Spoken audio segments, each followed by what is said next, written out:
नमस्कार दोस्तों, स्वागत है आपका पीकेआर ट्रेडिंग चैनल पर, जहां हम फाइनेंस और स्टॉक मार्केट के सभी टॉपिक्स को बहुत सरल और सटीक तरीके से समझते हैं। दोस्तों, हाल ही में मैंने इस चैनल पर एक पोस्ट अपलोड किया था जिसमें मैंने आप लोगों से पूछा था कि आप लोग अगली सीरीज किस टॉपिक पर चाहते हैं, स्टॉप लॉस हंटिंग पर या प्राइस एक्शन पर। तो इस पोस्ट में 2000 से भी ज्यादा लोगों ने वोटिंग की थी, जिसमें 67% वोट स्टॉप लॉस हंटिंग पर हुआ था और 37% वोट प्राइस एक्शन पर गया था। इससे हमें साफ साफ पता चल रहा है कि स्टॉप लॉस हंटिंग सीखने वाले ज्यादा हैं और प्राइस एक्शन सीखने वाले थोड़ा कम हैं।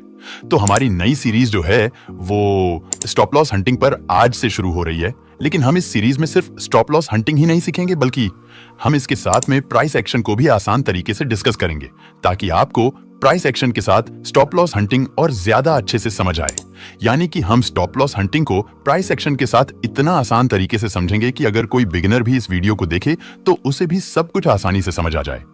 आज की इस वीडियो में हम स्टॉप लॉस हंटिंग को डिटेल से सिंप्लीफाई करेंगे। उसके बाद आने वाली वीडियोस में हम स्टॉप लॉस हंटिंग के अलग अलग टॉपिक्स को डिस्कस करेंगे।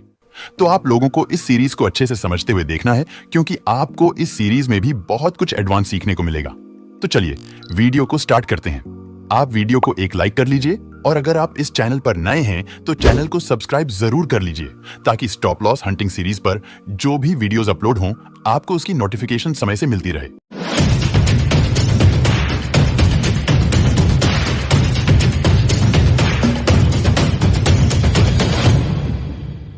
चलिए दोस्तों, पहले स्टॉप लॉस हंटिंग को समझ लेते हैं कि स्टॉप लॉस हंटिंग क्या है।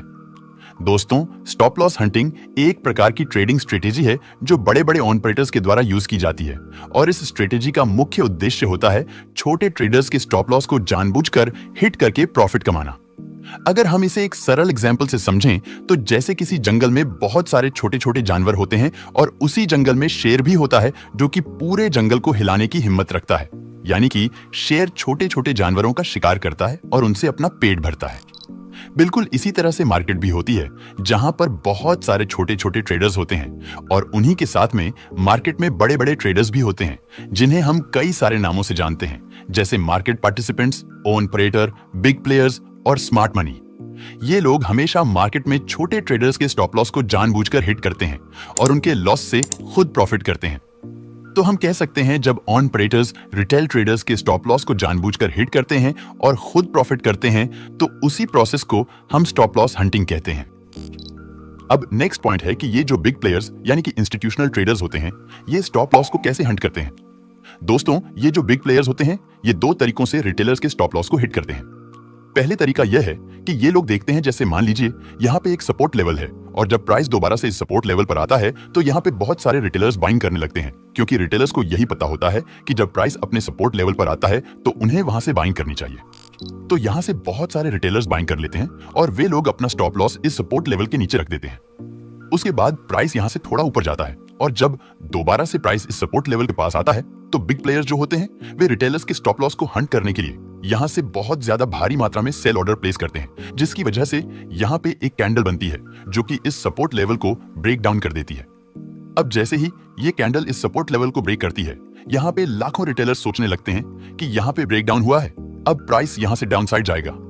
यही सोचकर बहुत सारे रिटेलर्स यहाँ पे ब्रेक पर सेल करना शुरू कर देते हैं, जिसकी वजह से प्राइस में और ज्यादा सप्लाई बढ़ने लगती है और प्राइस यहाँ से डाउन साइड चला जाता है और जितने भी रिटेलर्स यहाँ से बाइंग किए हुए होते हैं उन सभी का स्टॉप लॉस हंट हो जाता है, यानी कि हिट हो जाता है और उन्हें लॉस हो जाता है। दूसरा तरीका है जिससे इंस्टीट्यूशनल ट्रेडर्स रिटेलर्स के स्टॉप लॉस को हंट करते हैं, वह यह है कि ये इंस्टीट्यूशनल ट्रेडर्स रिटेलर्स को एंट्री कराने के लिए पहले किसी रेजिस्टेंस या सपोर्ट लेवल का ब्रेकआउट या ब्रेकडाउन कराते हैं।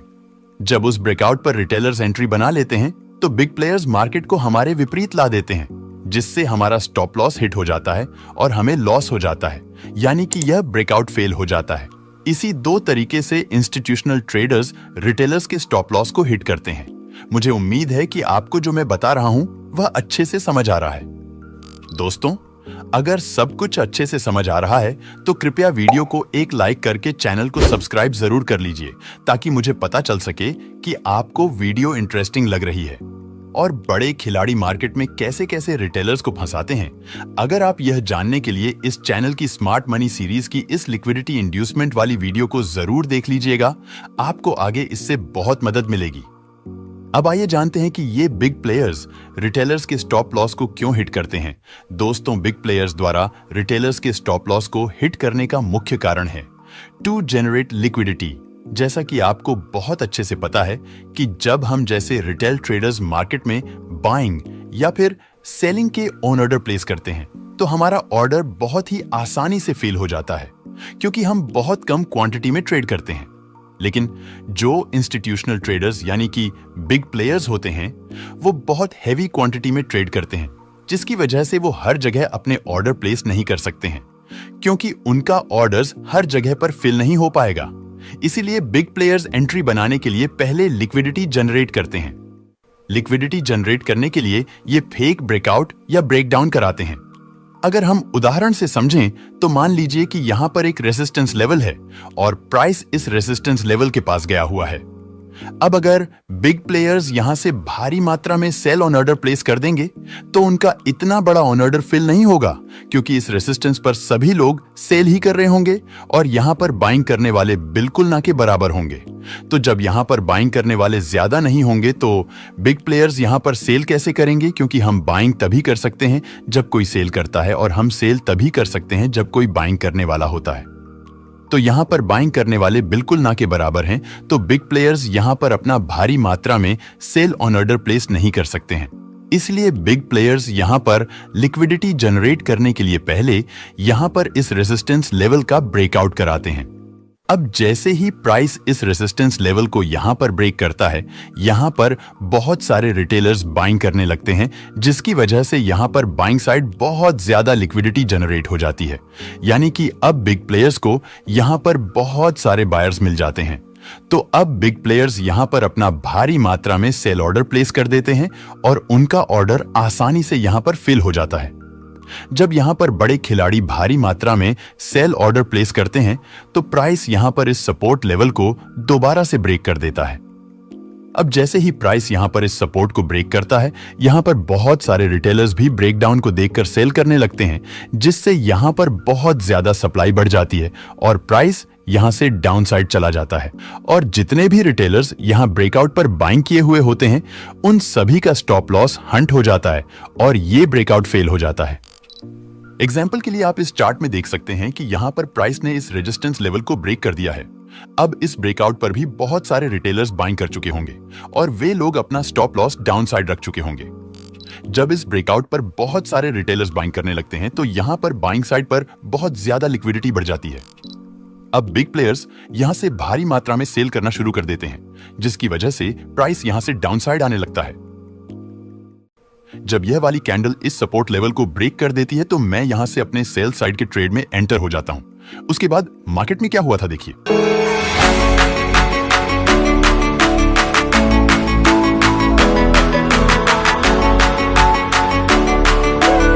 तो दोस्तों, जैसा कि आपने देखा कि जब इस ब्रेकआउट पर बहुत सारे रिटेलर्स बाइंग कर लेते हैं तो बिग प्लेयर्स यहां से भारी मात्रा में सेल कर देते हैं, जिसकी वजह से प्राइस यहां से डाउन साइड चला जाता है और जितने भी रिटेलर्स यहां ब्रेकआउट पर बाइंग किए हुए होते हैं उन सभी का स्टॉप लॉस हिट हो जाता है।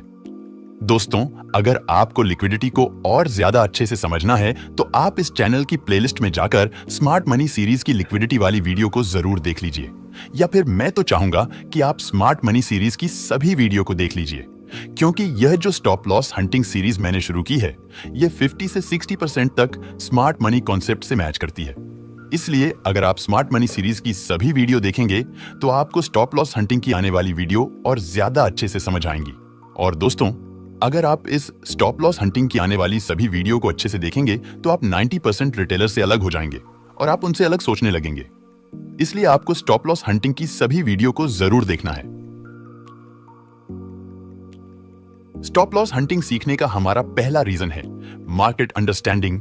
स्टॉप लॉस हंटिंग सीखने से हम मार्केट में यह पता कर सकते हैं कि जो बिग प्लेयर्स यानी कि इंस्टीट्यूशनल ट्रेडर्स होते हैं वे मार्केट को कैसे मूव करते हैं, जिससे हम बड़े खिलाड़ियों के जाल में न फंसे और हम भी मार्केट से अच्छा प्रॉफिट बना सकें। स्टॉप लॉस हंटिंग सीखने का हमारा दूसरा रीजन है fake breaks understanding. Stop loss hunting सीखकर हम मार्केट में फेक ब्रेकआउट या ब्रेकडाउन को काफी हद तक पहचान सकते हैं, जिससे हम गलत ट्रेड लेने से बच सकते हैं। स्टॉप लॉस हंटिंग सीखने का हमारा तीसरा और सबसे बड़ा रीजन है high rate. Stop loss hunting एक बहुत ही पॉपुलर कॉन्सेप्ट है। इसका रेट बहुत ज्यादा हाई है। अगर आप स्टॉप लॉस हंटिंग सीख लेते हैं और मान लीजिए इसके बेस पर आप 10 ट्रेड लेते हैं तो उनमें से 7 से 8 ट्रेड के सफल होने का चांस बहुत ज्यादा रहता है। इसलिए हमें स्टॉप लॉस हंटिंग जरूर सीखनी चाहिए। अगर आप स्टॉप लॉस हंटिंग की आने वाली सभी वीडियो को नियमित रूप से अच्छे से समझते हुए देखेंगे तो आप मार्केट में सब कुछ पता करना सीख जाएंगे। इसलिए आप चैनल को सब्सक्राइब करके बेल नोटिफिकेशन को ऑल पर जरूर सेट कर लीजिए ताकि आपको स्टॉप लॉस हंटिंग की सभी वीडियो की नोटिफिकेशन मिलती रहे। तो मिलते हैं इसी के साथ स्मार्ट मनी की एक नई वीडियो में। तब तक आप इस चैनल पर जाकर और भी नॉलेजफुल वीडियोस देख सकते हैं। So good bye and take care.